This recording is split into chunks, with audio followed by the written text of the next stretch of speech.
지난 시간에 우리는 사람의 주된 목적에 대해서 배웠는데요. 그렇다면 우리는 어떻게 이 목적에 맞게 살 수 있을까요? 그 방법이 바로 오늘 배울 소요리 2, 3문답에 나와 있습니다. 우리는 어떻게 하나님을 영화롭게 하고 그분을 즐거워할 수 있을까요? 자기가 하고 싶은 대로 하는 자기 방식대로 하면 될까요? 아닙니다. 하나님께서 가르치신 방법대로 해야만 합니다. 이렇게 한번 생각해 볼까요? 사람들과의 관계에서 어떻게 해주는 것이 상대에게 잘해주는 것일까요? 상대방의 성향을 전혀 고려하지 않고 일방적으로 내가 원하는 대로 내 방식대로 그에게 해주는 것이 잘해주는 것일까요? 아닙니다. 오히려 그것은 상대를 힘들게 할 수 있습니다. 예를 들어 해산물을 싫어하는 사람이 있다고 해봅시다. 그런데 어떤 사람이 그에게 잘해준답시고 신선한 해산물을 잔뜩 사준다면 어떨까요? 그 사람은 사준 사람의 성의를 생각해서 열심히 먹기는 하겠지만 너무나 힘들 것입니다. 이처럼 상대를 고려하지 않고 무조건 내 방식대로 해주는 것은 결코 잘해주는 것이 아닙니다. 하나님을 영화롭게 하고 하나님을 사랑하는 것도 마찬가지입니다. 내 마음대로 내 방법대로 해서는 안 됩니다. 성경이 말하는 하나님이 가르쳐 주신 방법대로 해야만 합니다. 그 방법이 어디에 나와 있을까요? 제 2문답은 다음과 같이 가르쳐 주고 있습니다. 우리가 어떻게 하나님을 영화롭게 하고 즐거워할 수 있는지 알려주시기 위해 하나님이 우리에게 주신 규칙은 무엇입니까?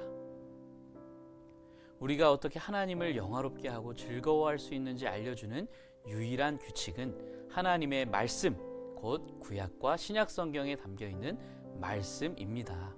이처럼 우리가 하나님을 영화롭게 하려면 내 마음대로가 아니라 구약과 신약 성경에 담겨있는 하나님의 말씀을 따라 행해야 하는 것입니다. 역사 속에서 많은 이들이 성경을 떠나 자기가 원하는 방법대로 하다가 하나님의 마음을 아프시게 했습니다. 중세시대의 교회는 말씀을 떠난 타락한 교회였는데요. 당시의 성직자들은 하나님의 말씀을 떠나 자기들만의 방법으로 하나님을 섬기려 했습니다. 마리아와 여러 성인들의 형상을 교회 안에 들여다놓고는 그것을 보이는 말씀이라 부르며 결국 그것을 섬기게 만들고 말았습니다.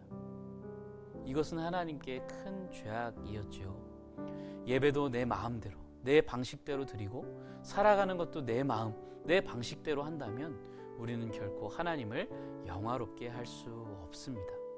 성경이 말하는 하나님의 뜻을 따라 행할 때 하나님을 영화롭게 할 수 있다는 사실 꼭 기억하시기를 바랍니다. 그런데 여러분, 성경은 모두 66권으로 그 내용이 상당히 방대하죠. 이 방대한 성경이 결국 하려는 이야기는 무엇일까요?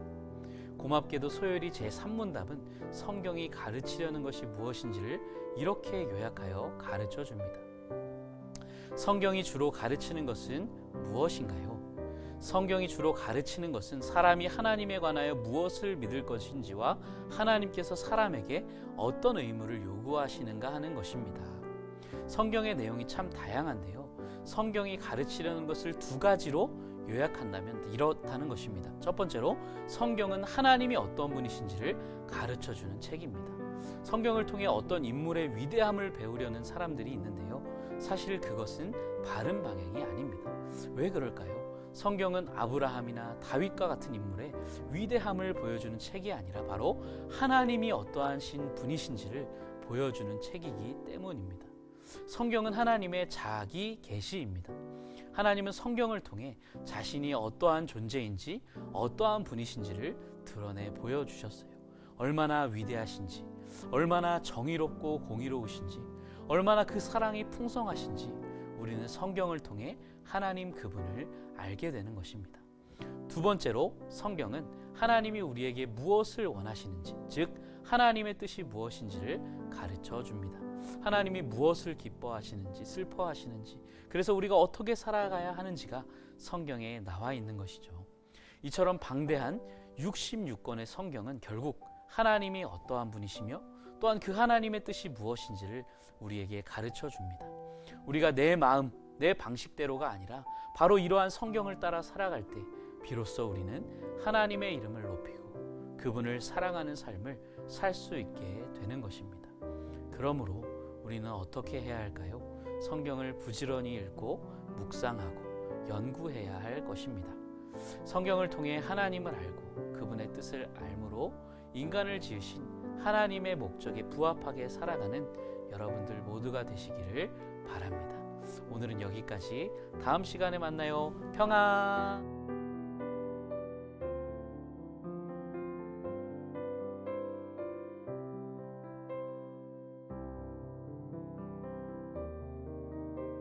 오셔 나로만